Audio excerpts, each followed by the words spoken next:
Ok, entonces vamos a hablar de transfusión sanguínea. Yo creo que algunos de ustedes han donado sangre, ¿no? Entonces, nosotros, bueno, aquí en veterinaria, pues también usamos esa sangre, ¿no? Se transfunde a los animales, ¿no? Y fíjense, desde 1665 se realizó la primera transfusión en perros. Y entonces, la definición de transfusión, pues la reposición de sangre completa a uno de sus hemoderivados. eh, Hemoderivados existe pues el plasma fresco congelado, el crioprecipitado, paquete celular, el paquete leucoplaquetario, sí, hay muchos hemoderivados. Sin embargo, fíjense que medicina veterinaria no es tan común que se haga este uso de hemoderivados, lo que se hace es más una transfusión de sangre completa, ¿sí? Entonces, pero ahorita ya con el banco de sangre que tiene el hospital de la VM, pues ya vamos a hacer más uso de estos hemoderivados, ¿no? Ahí ese banco de sangre, pues lo originó uno de nuestros patólogos clínicos egresado de nuestro posgrado, ¿no? Que es el doctor Antonio Remolina. Entonces, qué bueno que lo tenemos por allá, porque no necesariamente todo debe de surgir en la UNAM. Ojalá y se pudiera. Luego muchas veces no surge porque pues no tenemos pues el dinero, ¿no? Y entonces, a pesar de que hacemos proyectos y todo lo demás, pues luego no alcanza para todo lo que se requiere, ¿no? Y luego si hay luego paros estudiantiles y ustedes llegan, no necesariamente ustedes, ¿no? Sino los compañeros llegan y dañan lo que es el sistema de cómputo, las cámaras y todo eso. Imagínense el daño que le hacen a la UNAM, porque luego muchas veces ese dinero no es que venga de la rectoría, sino ese es dinero que sale de trabajos de profesores que están ahí, trabaje y trabaje para que tengamos más cosas y cuando llegamos ya se robaron todo, ¿no? Entonces, imagínense, nosotros casi queremos llorar cuando nos pasa algo así, porque pues son años de trabajo que luego nos los quitan así tan fácil, ¿no? Entonces, pero pues gracias a que tenemos al doctor Remolina por allá por la VM, ya tenemos ese banco de sangre que podemos estar utilizando, ¿no? Entonces ya dijimos que el objetivo pues es reponer el volumen sanguíneo o alguno de sus hemoderivados. ¿Cuándo está indicado? Pues la transfusión la van a indicar cuando el animal tenga anemias muy severas, ¿no? Ya sea la causa, no sabemos la causa, puede ser hemolítica o la que sea, o que el animal haya sufrido una cirugía y que se hayan perdido muchas grandes cantidades de sangre, pero que ese animal esté teniendo una anemia muy severa, ¿no? O que tú veas que está perdiendo sangre constantemente y que lo puede llevar a un choque hipovolémico. Entonces en ese momento dice, ¿sabes qué? Necesitamos realizar una transfusión porque si no ese animal se nos va a morir. ¿Sí? Entonces, si tienen un cuadro hemorrágico muy marcado, ya sea agudo o crónico, que nos pueda llevar a un choque hipovolémico, pues la decisión es la transfusión, ¿no? Entonces, o cuando haya disminuido la síntesis de eritrocitos, que no sabes cuál es la causa, sí que sea idiopático y que no sabes, ya descartaste que fuera por problema renal o por diferentes problemas, dices, ay, pues entonces tengo que hacer una transfusión, ¿no? Entonces, clínicamente, generalmente todo tiene que enfocarse a una pérdida de sangre constante o una anemia muy severa. Ujú. Entonces, vean, aquí estamos viendo, ayer les explicó Gerardo lo de los hematocritos, que hasta les enseñó el aparatito del lector, que lo vamos a estar usando en las prácticas. Pero aquí tenemos un hematocrito que, si se dan cuenta, vean qué bajo está. Yo les había dicho que lo más común es que tengamos un 50-50%, ¿no? 50 de paquete celular, 50 de plasma, ¿no? Ujú. Pero aquí ya nada que ver, entonces este animal está súper anémico, ¿no? Entonces ya dijimos que dentro de los hemoderivados, bueno, dentro de la transfusión, uno de los tipos de transfusión, pues podemos transfundir sangre completa, que viene lo que es el plasma, viene el paquete celular completo y todo, o podemos transfundir el paquete celular nada más. Entonces, cuando es nada más el paquete globular o el paquete celular, pues es que estamos separando el plasma, ¿no? Y nada más nos quedan los eritrocitos. O el plasma fresco, cuando es fresco, que ese plasma lo está separando. Existen unas centrífugas grandísimas que son como lavadoras, que ahí colocas los paquetes celulares y los centrifugas como si fuera un hematocrito, los centrifugas, y se va a separar así como si fuera un hematocrito, ¿no? Se separa, así como lo estamos viendo aquí, se separa. Imagínense que en lugar de ser aquí el capilar sea la bolsa, entonces aquí está la bolsa, se separa de la misma manera, y entonces aquí también se está separando, y entonces ya que tengamos aquí esta separación, lo que tenemos que hacer es quitar ese plasma, ¿no? Entonces, cuando el plasma pasa a otro de los satélites de las bolsas, porque con las bolsas pequeñas que tienen esa bolsa grande son satélites, entonces este satélite pasa, bueno, este plasma pasa a uno de los satélites sin que salga para nada al aire ese plasma, llega, deriva aquí, y si lo usas en ese momento, pues es un plasma fresco. Si lo llegas a congelar, pues es un plasma fresco congelado. Si lo llegas a congelar a menos 72 grados centígrados, es un crioprecipitado, es un plasma crioprecipitado que está conservado a esa temperatura. Si tú en dado caso, en otro satélite, tratas de separar esa parte que es el paquete celular, que es el pedacito de aquí, pues entonces es un plasma rico en plaquetas y leucocitos, ¿no? Un concentrado rico en plaquetas y leucocitos. Y bueno, son lo que pudieras llegar a transfundir. Muchas veces, si tú sabes que el animal va a estar sometido a una cirugía donde va a perder mucha sangre, pues entonces tú en un momento podrías decir, necesito una autotransfusión de ese animal. Y entonces, si necesito una autotransfusión, le podría sacar unas semanas antes la sangre, después lo sometes a la cirugía y le transfunde su misma sangre, ¿no? Para evitar contagios de cualquier cosa, ¿no? Eso sería lo mejor, ¿no? Que el animal reciba su misma sangre. En cuanto a los anticoagulantes que se pueden usar para transfusión, eso ya lo habíamos visto en toma y envío de muestras, principalmente es el ácido citrato dextrosa, que nos permite una duración de la sangre de esos eritrocitos de 21 días. Ajá. El citrato fosfato dextrosa, que también nos permite una duración de la sangre, bueno, de esos eritrocitos de 21 días. Y si ese citrato fosfato dextrosa ya está adicionado con adenina, pues nos puede permitir una duración de esos eritrocitos hasta de 35 días. Por eso este aditivo, que es la adenina, nos ayuda a que se preserven más de esos eritrocitos. Muchas veces pudiéramos utilizar otros elementos como la heparina, que no funge como un anticoagulante preservador, pero lo puedes usar en un momento dado y sabes que nada más te va a durar un día de vida esos eritrocitos, entonces lo tendrás que usar inmediatamente. O existen otros elementos como el SMB que te puede ayudar a durar 7 semanas, sin embargo esto no está tan fácil de obtenerlo en el mercado, ¿no? Entonces, de esa manera, ¿no? Y siempre tener en cuenta que en tu bolsa de transfusión, que ahorita la vamos a ver más adelante, tiene una capacidad aproximadamente de 500 mililitros, y dentro de esos 500 mililitros son 63 mililitros de anticoagulante. Es muy importante que ustedes consideren esto, que esa bolsa tiene 63 mililitros de anticoagulante. ¿Por qué? Porque nosotros difícilmente en veterinaria vamos a poder obtener 450 mililitros, a reserva que sea un animal gigante, ¿no?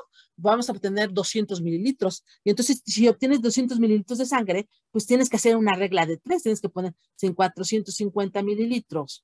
Tengo 63 mililitros de anticoagulante, en 200 mililitros, ¿cuánto anticoagulante debería yo de estar teniendo, ¿no? En 200 mililitros, ¿cuánto anticoagulante debería de estar teniendo esa bolsa? ¿Por qué? Porque tú tendrías que estar sacando el exceso de anticoagulante con una jeringa. ¿Para qué? Para evitar que someter a ese animal a ese exceso de anticoagulante. Entonces, nada más, esto es brevario cultural, que hay 14 mililitros de anticoagulante por cada 100 mililitros de sangre, y siempre mantener ese paquete celular en refrigeración. Entonces, sí queda claro que ustedes deben de eliminar ese exceso de anticoagulante, porque si ustedes entran a la circulación, este anticoagulante lo que hace es quelar el calcio. Y como no lo queló en la bolsa, lo que va a quelar el calcio es del animal al que le estás transfundiendo. Entonces, siempre, dependiendo entonces de la cantidad que ustedes obtengan de sangre, debes de quitar, o de lo que vas a pensar quitarle al animal, va a ser eso, ¿no? Va a ser la cantidad de anticoagulante que vas a dejar en la bolsa.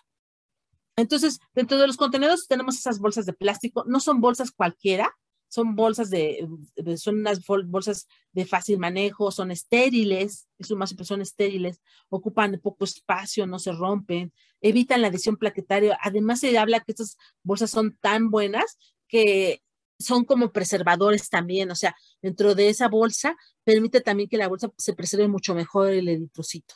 Entonces, no es una bolsa cualquiera, es una bolsa que llevó mucho tiempo diseñarse y que tiene esa capacidad, además de evitar la adhesión plaquetaria, que se preserva un poquito más el eritrocito.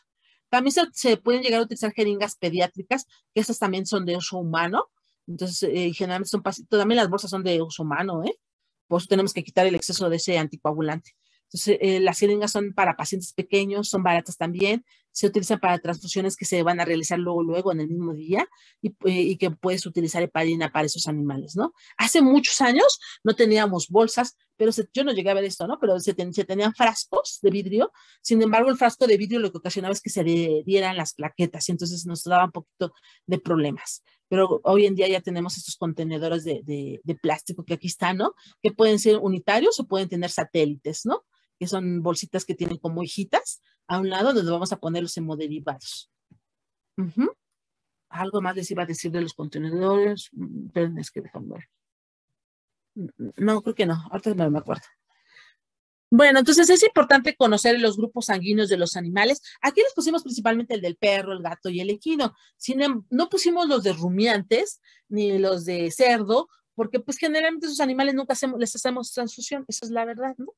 Entonces, nos interesa más de los animales a los que realmente les realizamos transfusión. Por ejemplo, el del perro. El del perro tenemos estos grupos sanguíneos que es el 1-1, 1-2, el 3, el 4, el 5, el 6 y el 7. Los que están marcados en azul son los que son tienen más respuesta antigénica, ¿sí? Entonces tienen más respuesta antigénica. Entonces, debes de evitar estos grupos sanguíneos en aquellos animales que vas a transfundir. Y estos grupos sanguíneos se partieron, se derivaron a partir de los antígenos que se encuentran alrededor de los eritrocitos. En gatos tenemos 3 grupos sanguíneos, como es el grupo A, B y el AB. Nosotros nos parecemos más al gato, ¿no? Porque tenemos estos 3 grupos sanguíneos, ¿no? Entonces, el 90% de los gatos aquí en América son tipo A. Se habla que en Europa predominan un poquito los B y son rarísimos los gatos tipo AB. En equinos tenemos estos grupos sanguíneos, el A, C, D, el K, el P, el Q y el U. Y los que más reaccionan antigénicamente y que debemos de evitar estas transfusiones es el grupo A y el grupo Q. Por ejemplo, cuando haces una transfusión, muchas veces tú dices, puedes utilizar a un perro. Claro que lo ideal es que le hicieras el grupo sanguíneo y que le hicieras las pruebas cruzadas que vamos a ver más adelante. Sin embargo, en dado caso que tuviera tanto, dices, luego muchas veces se habla que pudieras utilizar al perro y tendrías que tener muy mala suerte que te tocaran estos grupos, ¿no? Sanguíneos. Pero y ese animal tal vez no tenga una respuesta en realidad con esa sangre, ¿no? ¿Por qué? Porque esa respuesta se desarrolla posteriormente, ¿no? Si usaras otra vez ese animal, posteriormente ese animal ya tenga respuesta, ¿no? El animal que transfundiste tenga respuesta hacia ese animal. Y en gatos no, en gatos luego tienen la respuesta. Por ejemplo, si tú tienes, por ejemplo, un gato A y si por mala suerte te toca un B, pues luego lo matas, ¿no? Igual en caballos, pues también tendrías que tener las pruebas cruzadas, ¿no? Entonces, siempre lo ideal es tener todas las pruebas. El grupo sanguíneo para perros hoy en día ya tenemos tarjetas, hace muchos años no había, pero ya tenemos tarjetas para los grupos más antigénicos, por lo menos para el 1-1 y el 1-2, y para gatos tenemos ya para el A y el B, ¿no? Entonces, para caballos no existen porque hay mucha combinación en cuanto a los grupos, en cuanto al tipo de sangre y se pueden dar muchos tipos de sangre. Entonces, es difícil generar una tarjeta para que nos dé el grupo sanguíneo. Ahorita les vamos a decir qué vamos a utilizar si no podemos obtener ese grupo sanguíneo, ¿no? Bueno, pero antes de eso tenemos que tener características del donador. Pues el donador antes que nada debe de ser clínicamente sano, ¿no?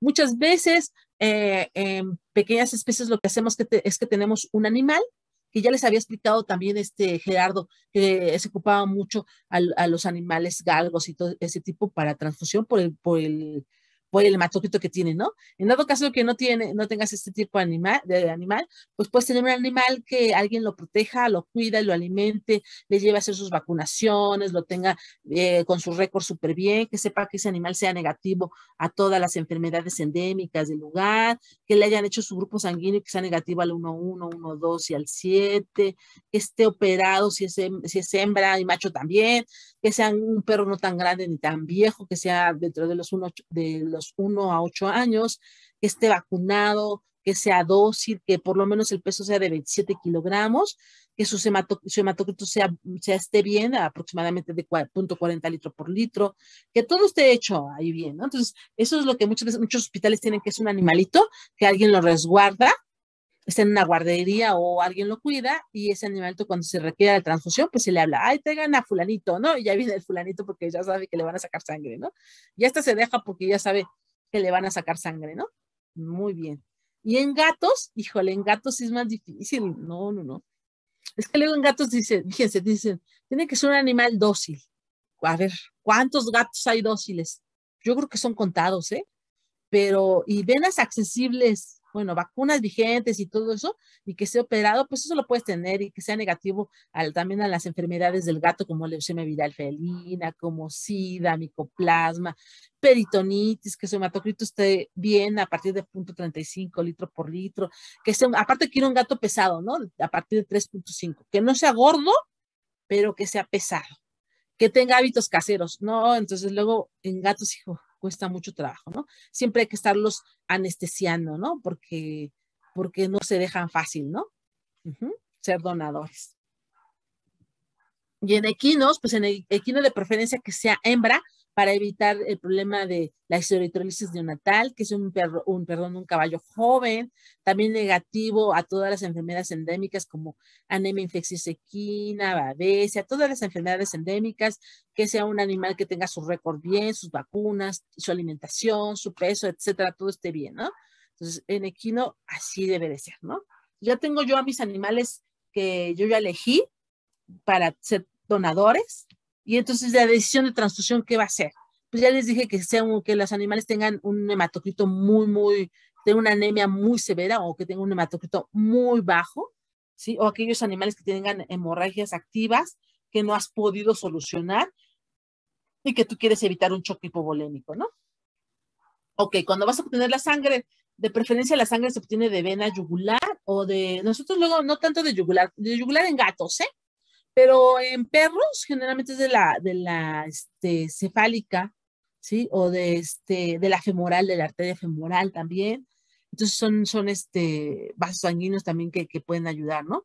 Entonces, ¿cuánto vas a obtener? Fíjense, se habla que el volumen de sangre que tienen los animales viene siendo del 8 al 10% en general. Y de eso, ¿cuánto puedes obtener? Pues el 10%. Entonces, el 10% de ese 10%. Sin embargo, hay literatura que te dice que en perros puedes obtener 20 minutos por kilogramo, en gatos 11 minutos por kilogramo. Pero si no tuvieras este dato, tú tendrías que decir, bueno, si ese animal tiene 10% de sangre, yo le puedo sacar el 10% de ese 10%. Entonces, también para que lo cheques para aquellos animalitos como son aves, si quieres obtenerle sangre, pues ¿cuánto le puedes obtener? Pues el 10% del 10%, ¿no? Entonces pesas al animalito y dependiendo de cuánto pese, ya le checas más o menos un aproximado sin necesidad de tener este dato, ¿no? Ya que se obtiene la sangre, tengo a mi donador, pues es un donador muy padre, que se deja hacer todo, espero que los gatos también. Ya obtuve la sangre, ¿no? Entonces, si obtengo la sangre, claro que este está completamente llena. Va a ser difícil que en veterinaria tengamos una bolsa así completamente llena como garrapata, ¿no? Generalmente vamos a obtener 200 mililitros, 150, 250 exagerando, dependiendo del tamaño del animal, ¿no? Entonces, pero siempre recordar que debo de quitar el exceso. Si tú, por ejemplo, dices, tengo este animal, pesa tantos kilos, pesa 20 kilos, le voy a poder sacar tantos mililitros, entonces lo máximo que le voy a poder sacar son 200 mililitros. Entonces voy a tener que sacarle a la bolsa tantos mililitros de anticoagulante para evitar que a mi animal que lo transfunda, le transfunda yo también ese anticoagulante en exceso, ¿no? Y ya que lo tengo en mi sangre, pues ya obvio que tengo mi sangre con CPDA adherida con adenina, ¿no? Con los aditivos. Y la coloco en refrigeración. Lo ideal es que lo ocupes luego, ¿no? Si no se puede ocupar luego, pues la coloques, bueno, ya que se tempere, la coloques en refrigeración. Y dentro de los animales, como del animal que va a ser nuestro animal donador, hay que sacar hemograma, bioquímica, urinanálisis, todos los estudios, ¿no? Para saber que el animal está clínicamente sano, para poder que funja como, como donador, ¿no? Todas las pruebas. Pero bueno, entonces ya les dije que en veterinaria hoy en día ya tenemos para determinar grupo sanguíneo, pero bueno, nosotros tendríamos que hacer unas pruebas cruzadas. Estas pruebas cruzadas, lo que nos va a ayudar es saber si tanto el donador como el receptor son compatibles antigénicamente, ¿sí? Y nos va a ayudar a que disminuyan las reacciones posttransfusionales, además que evita también que el animal se sensibilice ante una sangre que no es de él. Entonces, es importante que siempre que hagan pruebas de una transfusión, que hagan estas pruebas cruzadas. Y bueno, de la prueba cruzada vas a tener aquí la sangre del donador con la sangre del animal que va a estar enfermo, que es el receptor, ¿no? Y a estos animales les vas a obtener un tubito con EDTA, ¿sí? Tanto del donador como del enfermo, ¿no? A estos tubitos les vas a obtener el hematocrito y los sólidos totales. Ya que obtuviste hematocritos sólidos totales de esas muestras, de ambas, vas a centrifugar, ¿sí? A 3.500 revoluciones por minuto por 5 minutos para separar el plasma.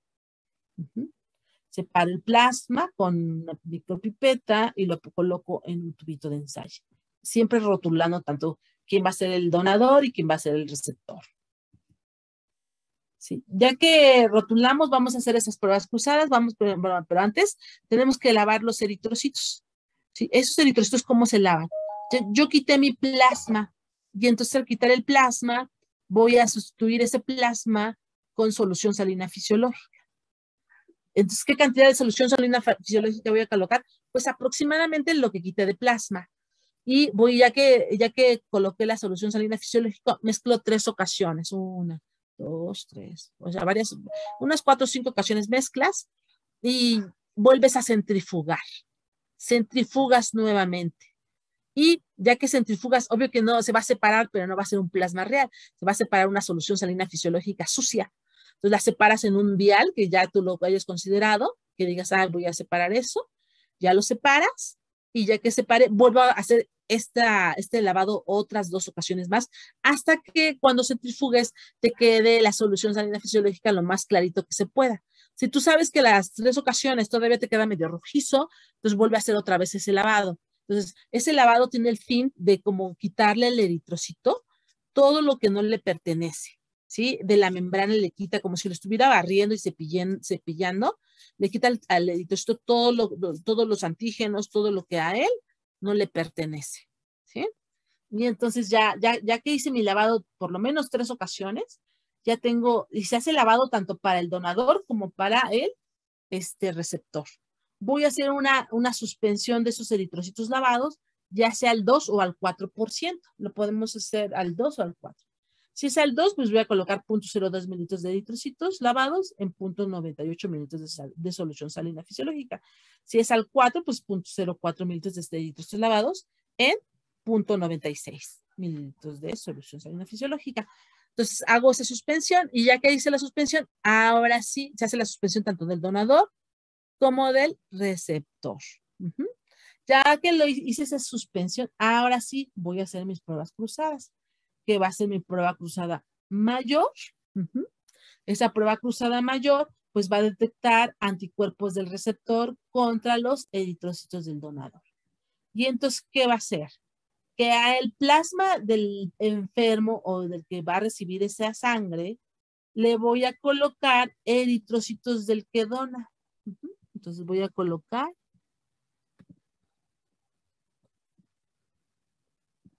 Ay, ¿por qué no me quiso sacar mi plumita?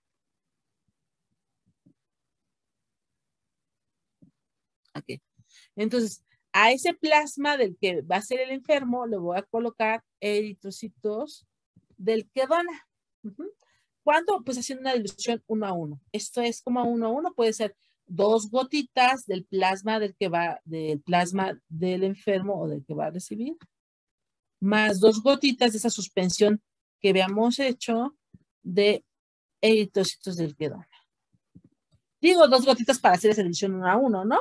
Pero pueden ser 4 gotitas, pueden ser 6 gotitas de ambos, ¿no? Y la voy a colocar a baño María a 37 grados centígrados por 15 minutos. Antes de colocarlo al baño María, realizo una mezcla muy sutil, o sea, muevo este tubito, lo muevo muy sutil, esto lo voy a mover muy sutil, y ya que lo moví muy sutil, lo coloco al baño María, 37 grados centígrados por 15 minutos. Si hay aglutinación, es que esa prueba cruzada mayor no es compatible, entonces no podemos usar esa sangre. Entonces no es compatible. Entonces no debe de existir, perdón. No debe de existir ni aglutinación ni hemólisis, ¿no? En la prueba cruzada menor, pues es al revés. Va a detectar anticuerpos del donador contra los eritrocitos del que recibe o del enfermo. Entonces está aquí el plasma del donador, ¿sí? Al que le voy a colocar eritrocitos del enfermo. ¿Cuánto? Pues también 2 gotitas para hacer una dilución a 1 a 1. Y aquí tenían el plasma 2 gotitas, ¿no? Lo coloco a 37 grados centígrados por 15 minutos. Y si aglutina, pues tampoco son compatibles, ¿no? O al momento de que lo sacas del baño María, ves la hemólisis, entonces no son compatibles, ¿no? Entonces, lo que tú estás buscando es que no se presente esto. Miren, ya que lo sacamos del baño María, lo coloco una gotita en mi portaobjetos, le pongo el cubre, lo veo con el objetivo de 10 y me acerco con el de 40. Y si veo esto que es un masacote de aglutinación, pues son incompatibles, ¿no? Obvio que nuestra prueba la más importante es la mayor, sin embargo, la menor, pues la mayor es la más importante, sin embargo, la menor también tiene su importancia, ¿no? Pero la mayor es la más importante, ¿no? Entonces, si hay esa aglutinación, son incompatibles, ¿no? Entonces, interpretación, cuando se ve esa aglutinación, pues van a ser incompatibles. Tú esperas a que se separen esos eritrocitos, ¿no? Y si se separan y se ven bonitos y hermosos, pues son compatibles.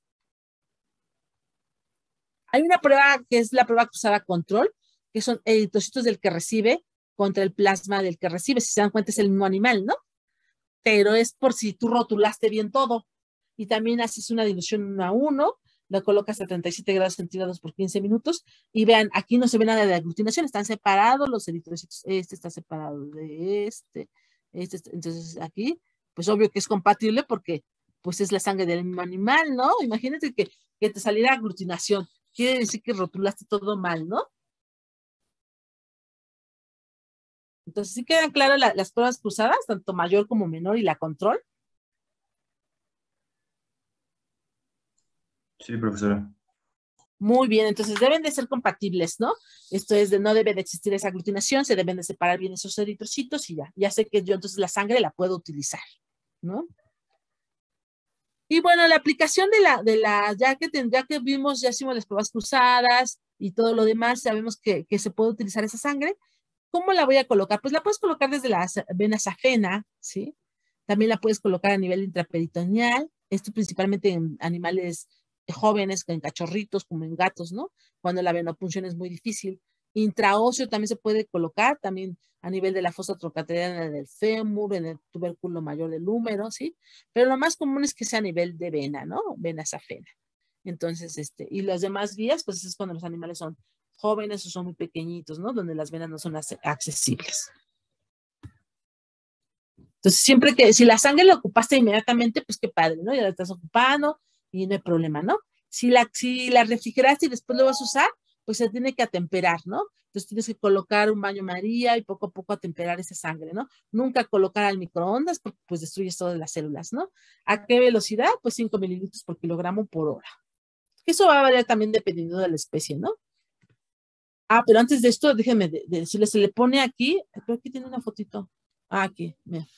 Aquí se le pone, ya que vas a administrar la sangre, se le pone un filtro, que es este, que ven aquí. Se le pone este filtro para que la sangre vaya cayendo ahí, y después aquí entra lo que es también la solución salina fisiológica, porque no entra paquete solo. Entonces, aquí conectas en el filtro también la solución salina fisiológica. Este filtro nos ayuda como a captar si hay pequeños microcoágulos. Y que no vayan a entrar a la vena del animal, ¿verdad? Y entonces tú ya colocas tu solución salina fisiológica y va poco a poquito la transfusión. Va lenta, ¿no? No crean que se hace rápido, porque si no, imagínense. Y bueno, ¿cuánta sangre le vas a administrar al animal? Pues hay diferentes fórmulas. Si se dan cuenta, yo aquí le estoy poniendo 2 fórmulas. Este es de un libro y este es de otro libro. Aquí este libro te dice que ¿cuántos mililitros de sangre aplicar? Pues con un factor ya determinado que es el 2.2, por el peso corporal del animal que está enfermo, o sea, el que la recibe, por 40 que vas a multiplicar si es perro, por 30 si es gato, y tienes que hacer antes, para poder multiplicar, pues esta operación, que es el hematocrito deseado menos el hematocrito del receptor entre el hematocrito del donador. El hematocrito deseado, por ejemplo, el hematocrito del receptor, si fuera 0.10, por ejemplo, dices, voy a transfundir, pero ese animal tiene 0.10 de hematocrito. Pero siempre estas fórmulas se hacen con cifras inglesas. Déjenme entonces aquí ponerlo.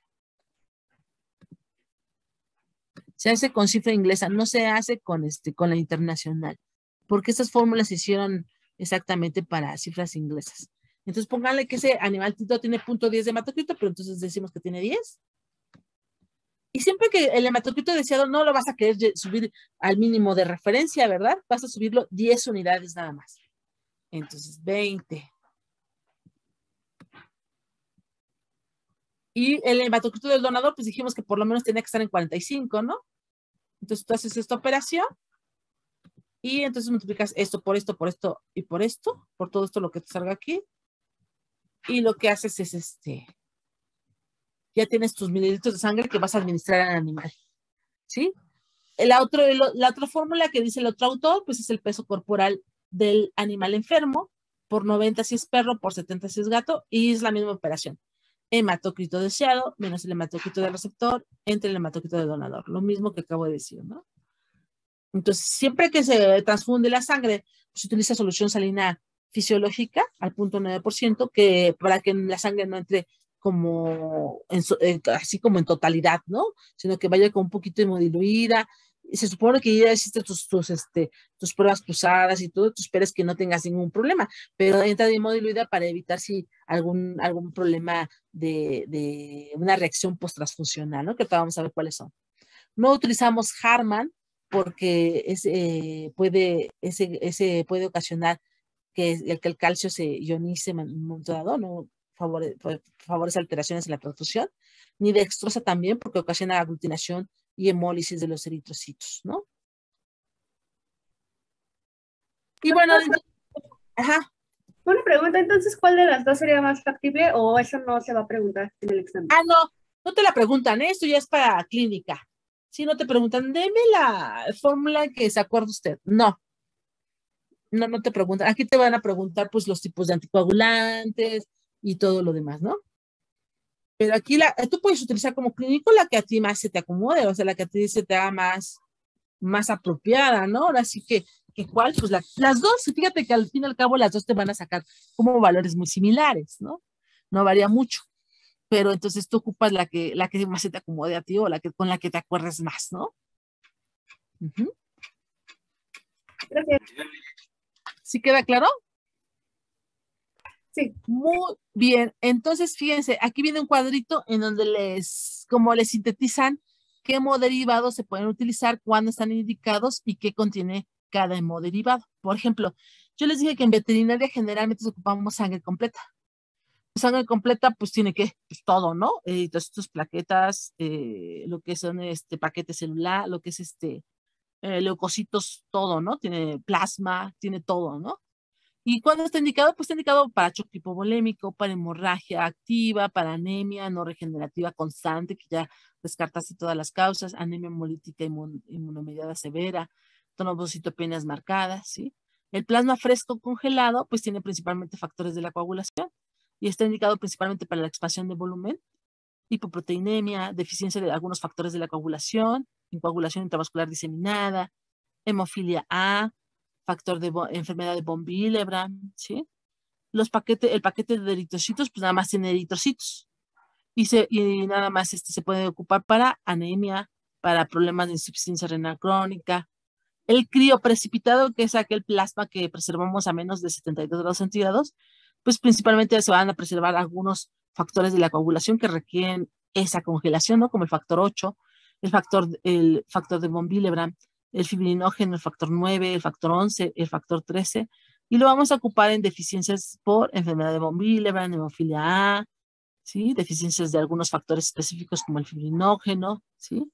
Entonces, aquí viene más o menos como sintetizado en qué momento podemos utilizar cada hemoderivado, ¿no? Aquí está el crioprecipitado, miren, está súper congelado, ¿no? Ya les había hablado de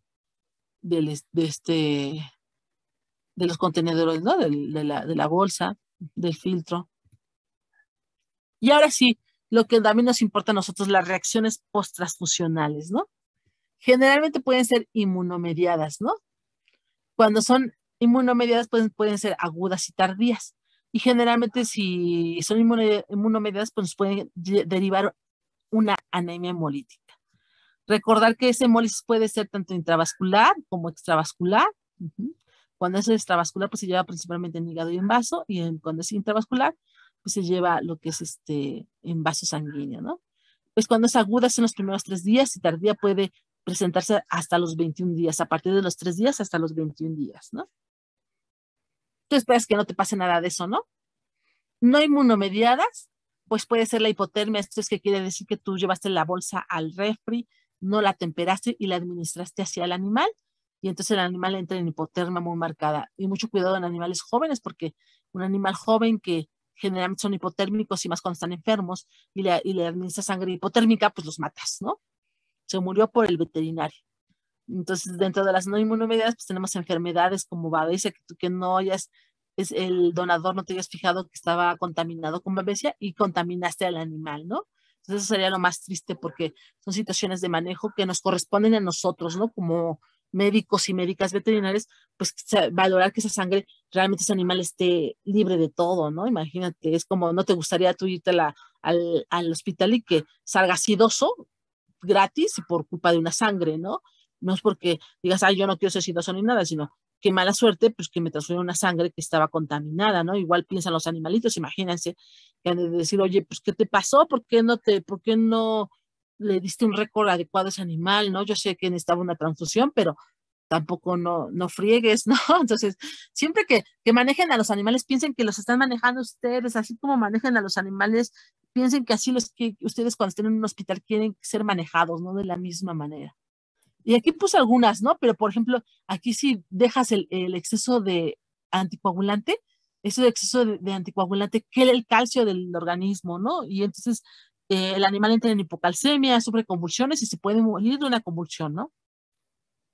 Entonces, todo eso, ¿no? Entonces, no sé si tengan alguna duda. No. Entonces, aquí lo más importante que de aquí de la transfusión, pues es el donador. Que ustedes conozcan un donador, conozcan sus características, conozcan qué anticoagulantes debes emplear, conozcas que el animal debe de estar libre de todo, ¿no? Para evitar todos estos problemas.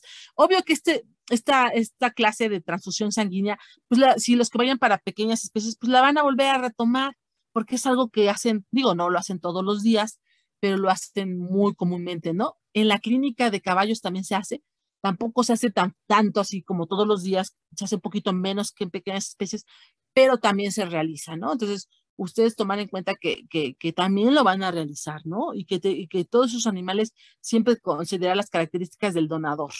Siempre es todo parte del donador. Y las pruebas cruzadas, porque recordar que para los grupos sanguíneos, hoy en día ya podemos tener los grupos sanguíneos de los animales. Y si vas a tener un animal que va a ser tu donador en tu hospital, que dices, este animal lo voy a ocupar para donador, pues entonces hazle las pruebas a ese animal y ya sabes que es negativo a los grupos sanguíneos más antigénicos, ¿no? Y entonces tienes ahí a tu donador en una casa o en un albergue o tú sabes en dónde, y ya sabes que es negativo, ¿no? En gatos también, ¿no? Hazle su grupo sanguíneo, pero también luego en gatos es mucho más difícil, ¿no? Entonces, pero sí tener el grupo sanguíneo, tener un donador felino también ahí a la mano, ¿no? Les digo que la ventaja que teníamos ahorita que con la pandemia se detuvo mucho porque en el banco de sangre de ahí de la UVM ya teníamos sangre que ustedes podían llegar a utilizar, ¿no? Entonces, que claro que tenías que no te la vendían, tenías que llevar un animal que se le pudiera sacar sangre, que guardara todas las características y todo lo demás para reponer esa sangre que tú estabas utilizando, ¿no? Entonces, pero sí, ser muy cuidadosos con este manejo de las sangres, ¿no? En gatos, por ejemplo, luego llegan a hacer transfusiones de sangre de perro a gato. Eso no es muy aconsejable porque imagínense, si entre gatos hay reacciones, ahora imagínense que tú le administres a un animal de perro a gato y de todos modos vas a tener una reacción posttransfusional, ¿no? Empezando por una hemólisis, ¿no? De esos eritrocitos que estás transfundiendo, ¿no? No sé si alguien tenga alguna duda de lo que acabo de decir. Y si no, pues déjenme dejar de compartir. Y si Gerardo quisiera ampliar algo o alguna cosa que se me haya pasado o haya dicho por alguna cosa, pues adelante, ¿eh?